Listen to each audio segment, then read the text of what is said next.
Hello people. Um, I got a package and this is sort of a dream come true. Well, at least it's a youth thing come true because on an online platform I found the all-terrain tracker, which is one of the few sets that have these amazingly huge tires. Actually, I will get a large NEX tire to compare.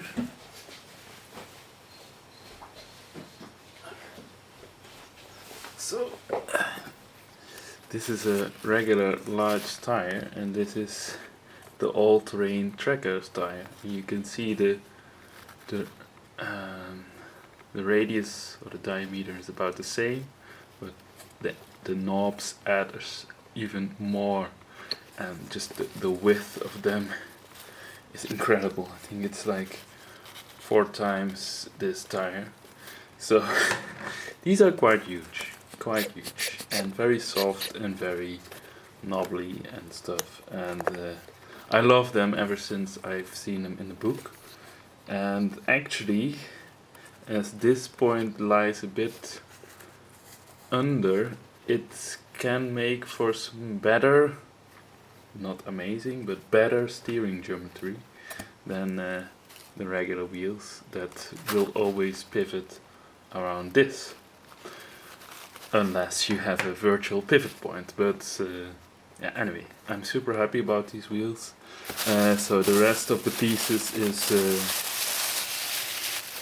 here as well, and I got this motor for the first time in my hands, actually in this shot too. For those who don't know it, it holds 4 AA batteries, and there's a directional switch, and this is, let's see, has a large dot and a small dot, and that's for high or low gearing, which will be pretty interesting. The high is supposed to be really fast, the low is supposed to be quite torquey, so I'm interested how this this NEX motor will perform. And yeah, just look at it, it's like super wide, doesn't compare in any regards to the other motors, so that's cool. Okay, so I just wanted to show you that all the wheels are present. I'm not gonna build the model now, maybe later. So last year, was it last year? I think so. I went to a movie called DUNE or June. I think it's DUNE, and in the movie, I can show you here. There's there are so-called ornithopters, these kind of vehicles, and I was really inspired with them. They look very cool. They look very cool, and so I gave myself the challenge, sort of, to make them. And I haven't been building since a long time, so I was really I really hoped to be able to make something soon. And finally I had some time off of my study, and I made this, and it's quite big. I'll zoom out a little.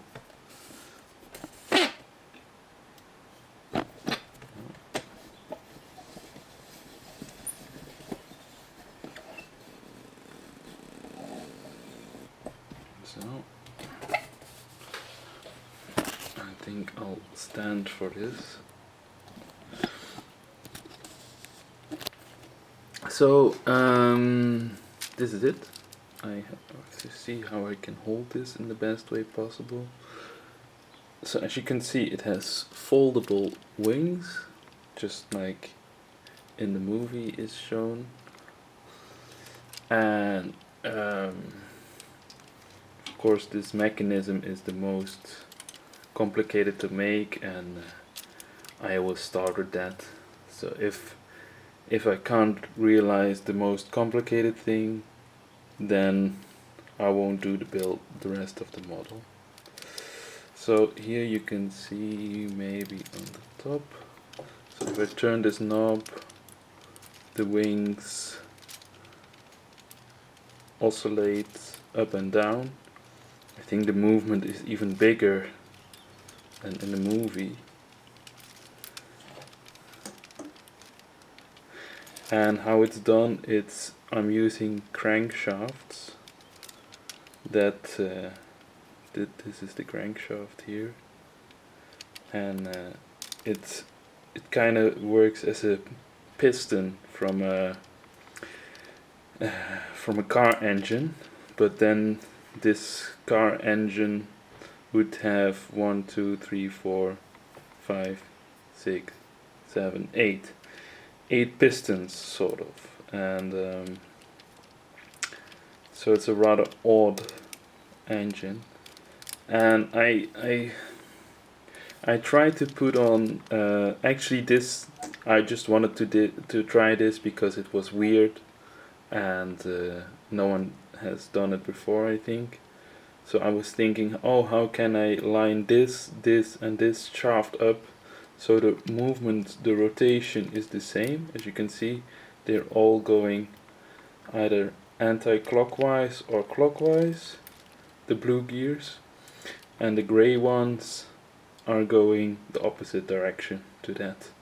So if I turn clockwise, these turn anti-clockwise. If I turn anti-clockwise, they go clockwise.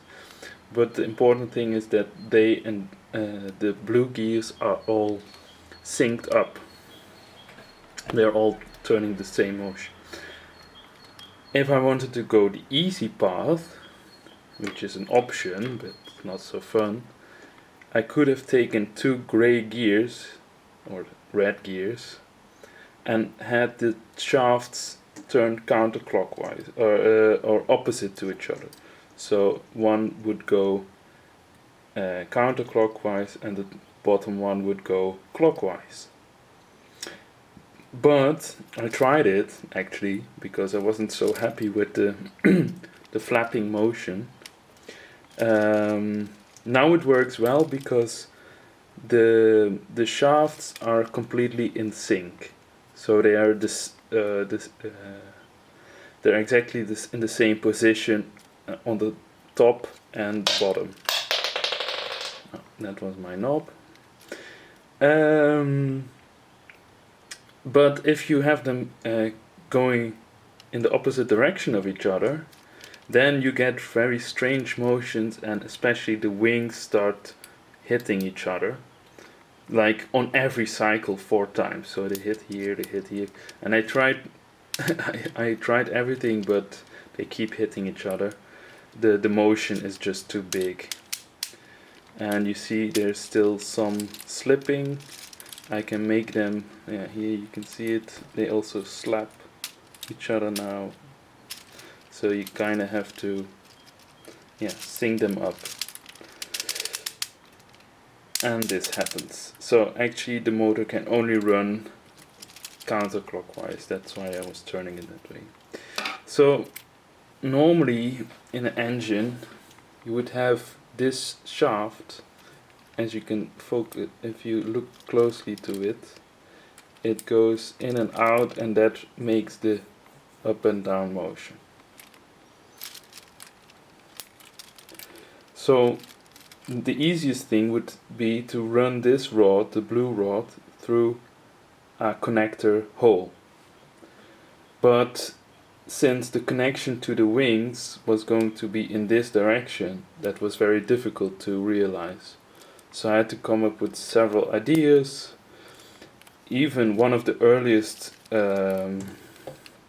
prototypes of this model had 3, so that's also why I came up with 3. So there were wings here, here and here in the same profile. so very very crowded, and shafts started hitting each other and stuff. So that was a problem. So I didn't continue with that, and also then I was looking at the footage that I was showing you earlier, and it showed it, and it told me like, okay, there's not even an ornithopter that has this configuration with 3 above each other. There's only 2 or 8, and that's it. Like the rest is just, yeah, it came from me, but I just wanted to try it out, so it's not really damage done. And as you can see, it's pretty smooth as long as you keep turning counterclockwise. Oh no, actually, yeah, counterclockwise. No, it works both. But as soon as you turn the model around and hold it like this, yeah, the wings have to fight gravity, of course, and that's quite a lot. It's tougher to do so. So of course I will try to build the actual ornithopter around this, but yeah, this is the first thing I've already made, and as I was saying, like, it's been a while since I've been playing with NEX, and it's been good doing so. So that's the end of this short video. I hope you've liked it, maybe felt inspired too, and if you feel you want to comment anything about it, or ask me where the rest of my Star Wars models is, or anything like that, please feel free to do so. I'm still working on some projects, and now I have some more time, some spare time. This week is May holiday, or spring break as you might call it, so I have some free time to work on some models, and I'm happy to do it. I'm happy to play with build. Play sounds childlike, and I'm happy to build with Knex again, and yeah, hope to bring you some models soon. Alright, see you.